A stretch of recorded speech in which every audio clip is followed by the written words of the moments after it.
మీద యాక్షన్ కూడా తీసుకుంటామని మనవి చేస్తున్నా. రెండు ఉదాహరణ చెప్తా, రాష్ట్ర ప్రజానీకం ఆలోచించమని మనవి చేస్తున్నా. పల్నాడులో గుండ్లపల్లి అనే గ్రామంలో, గుండ్లపాడు అనే గ్రామంలో రెండు తెలుగుదేశం వర్గాలు కొట్టుకున్నారు. ఇద్దరు చనిపోయారు. ఇది నేను చెప్పిన మాట కాదు. ఇమీడియట్గా సంఘటనా స్థలంలో ఐపీఎస్ ఆఫీసర్, పలనాడుకు చెందినటువంటి ఎస్పీ వెళ్ళి ఏం చెప్పాడు? పత్రికా ముఖంగా మీరందరూ చూశారు కదా. రెండు వర్గాలు కొట్టుకున్నాయి, వాళ్ళల్లో వాళ్ళు కొట్టుకున్నారు. ఇది తెలుగుదేశానికి సంబంధించిన అంశమే తప్ప మరొకటి కాదు అని స్పష్టంగా జిల్లా హెడ్, ఇన్వెస్టిగేషన్ అథారిటీకి హెడ్గా ఉన్నటువంటి ఐపీఎస్ అధికారి పల్నాడు ఎస్పీ చెప్తే ఏమైంది? మళ్ళా గంటకే పిన్నెల రామకృష్ణారెడ్డి వారి సోదరులు పెట్టారు. ఇది అజ్ఞాతంగా ఉన్నటువంటి, రహస్యంగా ఉన్నటువంటి పోలీసు అధికారులు, అదేవిధంగా రిటైర్డ్ అధికారులు ఎమ్మట ఎస్పీతో మాట్లాడతారు, కేసు తారుమారు చేస్తారు, కేసు పెడతారు. ఇంతకన్నా పచ్చి ఉదాహరణ ఏమైనా కావాలా అని అడుగుతా ఉన్నా. అంతేకాదు, జగన్మోహన్ రెడ్డి గారు మొన్న సత్యనపల్లి వెళ్ళారు. సత్యనపల్లి వెళ్తున్నప్పుడు పోలీసులు రక్షణ కల్పించలేకపోయారు. సత్యనపల్లి అయితే 1300 మంది కానిస్టేబుల్స్ని పెట్టారు. జగన్మోహన్ రెడ్డి గారు వెళుతున్న కారు పక్కన ఒక్క కానిస్టేబుల్ కూడా పెట్టలా, ఒక్క కానిస్టేబుల్ కూడా పెట్టలా, రోపార్టీ పెట్టలా. ఎవరో ఒక అతను సింగయ్య అనే మా కార్యకర్త కారు గుద్ది చనిపోయాడు. ఎవరు కారు గుద్దింది? మేము చెప్పిన మాట కదే. గుంటూరు ఎస్పీ ఏం చెప్పాడు? నెంబర్ కూడా చెప్పాడు.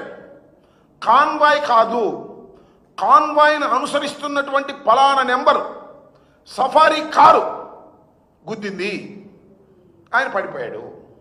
ఇది కదా చెప్పింది. ఎవరు చెప్పింది? IPS officer. పల్నాడులో ఉన్న ఎస్పీ ఏ విధంగా చెప్పాడో గుంటూరులో ఉన్న ఎస్పీ కూడా ఆ విధంగా చెప్పాడు. చెబితే ఏం చేశారండి? ఎఫ్ఐఆర్ జగన్మోహన్ రెడ్డి గారు కారు కింద పడ్డాడని, జగన్మోహన్ రెడ్డి గారిని దానిలో ప్రయాణం చేసే వ్యక్తుల్ని కూడా కేసులో పెట్టారే. ఇంతకన్నా ఏం కావాలి? పచ్చి ఉదాహరణ పోలీసు వ్యవస్థ ఏ విధంగా పనిచేస్తుందో ఈ రెండు సంఘటనలు చాలదా అని అడుగుతా ఉన్నా. అంతేకాదు, చంద్రబాబు నాయుడు గారు అంటారు టైర్ కింద పడితే కుక్క పిల్లలు లాగేశారు అంటున్నారు. ఏమండి నాకు తెలియక అడుగుతాను చంద్రబాబు నాయుడు గారు. అంబులెన్స్లో ఎక్కేటప్పుడు సింగయ్య బ్రతికున్నాడా లేదా? ఇది ప్రపంచం చూసినటువంటి అంశం. సరే, దానికి కథ ఉందనుకోండి. ఏమని? అంబులెన్స్ వచ్చేదాకా ఆటోలో తీసుకెళ్ళకోకుండా ఉండేందుకు 40 నిమిషాలు ఆపారు పోలీసులు. ఈ తర్వాత మాకు తెలిసినటువంటి సంఘటన. అంబులెన్స్లో ఎక్కేటప్పుడు సింగయ్య మాట్లాడుతున్నాడు, ఫోన్ నెంబర్ ఇచ్చాడు, భార్య బిడ్డల పేరు చెప్పాడు, వాళ్ళు ఫోన్ చేసే అవకాశం ఇచ్చాడు, అంబులెన్స్లోకి ఎక్కాడు. అంబులెన్స్ నుంచి దిగేటప్పుడు చనిపోయాడే. ఏంటిది? చంద్రబాబు నాయుడు గారు ఏమంటారు? జగన్మోహన్ రెడ్డి గారు కావాలని తొక్కించి చంపాడని చెబుతారు. బుద్ధి ఉందా బుద్ధి లేదా అని అడుగుతా ఉన్నా. ఏమండి నారా చంద్రబాబు నాయుడు గారు, అసలు నీకు బుద్ధి ఉందా లేదా? అన్నం తింటున్నావా, గడ్డి తింటున్నావా? ఏమిటి ఆరోపణలని అడుగుతా ఉన్నా. ఇంత దుర్మార్గంగా పోలీసు వ్యవస్థ నీ చేతిలో పెట్టుకొని సిగ్గు ఎగ్గు లేకోకుండా జగన్మోహన్ రెడ్డి గారి మీద ఆరోపణలు చేసి ఒక అజ్ఞాతమైనటువంటి పోలీసు అధికారుల టీం పెట్టుకొని వాళ్ళ రహస్యంగా నువ్వు కేసులు పెట్టి బెదిరించాలని ప్రయత్నం చేస్తావా? బెదురుతావా మేమని అడుగుతా ఉన్నా.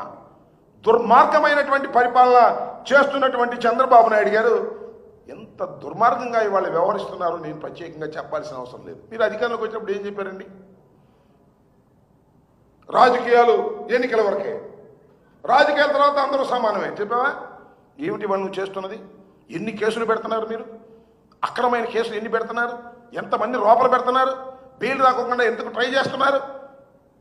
గడ్డి తినే కార్యక్రమాలు మీరు అంతా చేస్తూ ఇవాళ మా మీద మీరు ఆరోపణ చేస్తున్నారు. ఏమండి? సాక్షిలో డిబేట్లో పాల్గొంటే కొమ్మినేని శ్రీనివాసరావు వారి మీద ఎస్సీ ఎస్టీ అట్రాసిటీస్ కేసు పెడతారా? బుద్ధుందా అసలు మీకు? ఎస్టీ ఎస్టీ అట్రాసిటీస్ యాక్ట్ ఎక్కడన్నా సంబంధం ఉందా? అంటే చట్టాన్ని మీ చేతుల్లోకి తీసేసుకుంటారా? బిఎన్ఎస్ఎస్ మీరు చెప్పినట్టు నడుస్తుందా? కోర్టుల్లో కూడా మీరు చెప్పినట్టు నడవాలా? ఇంత దారుణంగా వ్యవహరిస్తూ ఇవాళ మీరు ఏదేదో మాట్లాడేటటువంటి కార్యక్రమం ఇవాళ మీరు చేస్తూ